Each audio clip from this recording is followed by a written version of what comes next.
येवला शहरात गणेशोत्सवाच्या पार्श्वभूमीवर नगरपालिकेची अतिक्रमणविरोधी धडक मोहीम. पोलिसांचा व्यावसायिकांना इशारा. गणेशोत्सवाच्या पार्श्वभूमीवर येवला नगरपालिका आणि शहर पोलीस प्रशासनाकडून शहरात अतिक्रमणविरोधी धडक मोहीम राबवली जात आहे. येणाऱ्या गर्दीच्या पार्श्वभूमीवर वाहतुकीस अडथळा निर्माण करणाऱ्या अतिक्रमणांवर कठोर कारवाई सुरू करण्यात आली आहे. शहरातील प्रमुख रस्ते, बाजारपेठा, वर्दळीच्या ठिकाणी पथावरील दुकाने, फळफळावळ, खाद्यपदार्थांच्या गाड्या तसेच अनधिकृत फलक लावणाऱ्या व्यावसायिकांवर पोलिसांकडून गुन्हे दाखल करण्यात येणार असल्याचा स्पष्ट इशारा देण्यात आला आहे. प्रतिनिधी सचिन वखारे, येवला. प्रल्हाद मधुकर कवाडे बोलतो मी.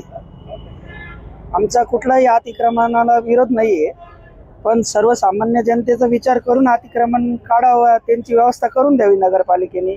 शिवसाहेबांनी एवढी काळजी घ्यायची आणि धडक मोहीम राबवण्यापेक्षा आधी सूचना दिली असती सर्वांना, तर या गोष्टीचा निश्चित आणि सामान्य व्यावसायिकांना गाळे अल्पदरात उपलब्ध करून द्यावा अशी विनंती करतो.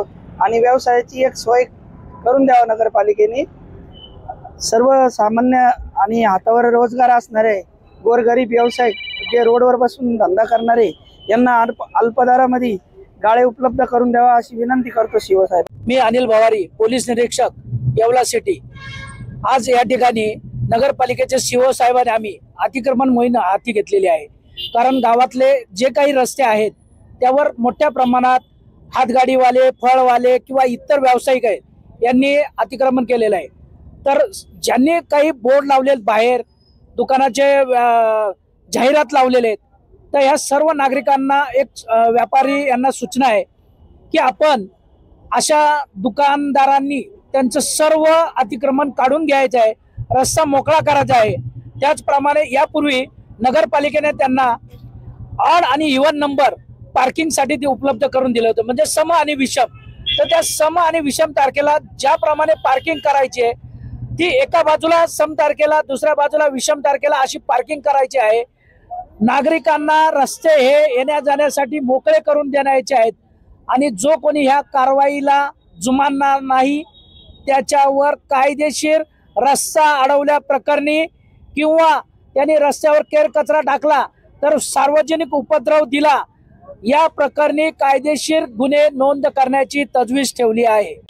आज दिनांक 25 रोजी येवला नगर परिषद व येवला पोलीस स्टेशन अंतर्गत अतिक्रमण विरोधी मोहीम राबवण्यात आली. या अंतर्गत शहरातील मानाच्या गणपतीचे मिरवणूक मार्ग, शहरातील दाट लोकवस्त्या व भाजी मार्केट यावर कारवाई करण्यात आली. ही कारवाई करण्या अगोदर 8 दिवसापासून आम्ही आमच्या नगर परिषदेचे जावळेचे वेळोवेळी नागरिकांना किंवा अतिक्रमणधारकांना सूचना देत आहेत की स्वतःहून काढून घ्या, स्वतःहून काढून घ्या. त्याला आवाहन करून 50 ते 60% लोकांनी काढलं. ज्यांनी नाही काढलं त्यांच्यावर आम्ही नगरपालिका आणि पोलीस स्टेशनतर्फे कारवाई केली. मी सर्व नागरिकांना आश्वस्त करू इच्छितो की ही वन ऑफ द कारवाई नाही, ही कारवाई सातत्याने सुरू राहील, शहरातल्या वेगवेगळ्या भागात सुरू राहील. तरी सर्व नागरिकांनी जर अतिक्रमण केलं असेल, रस्त्यावर काही भाजीपाला असेल तर स्वतःहून काढून घेऊन नगरपालिकेला, पोलीस स्टेशनला सहकार्य करावे. मी नागरिकांना आवाहनही करतो की आपण अशा अतिक्रमित प्रॉपर्टी मालकांकडून, व्यावसायिकांकडून कोणत्याही प्रकारची वस्तूही खरेदी करू नये आणि एक जबाबदार नागरिक म्हणून आपले कर्तव्य पार पाडावे.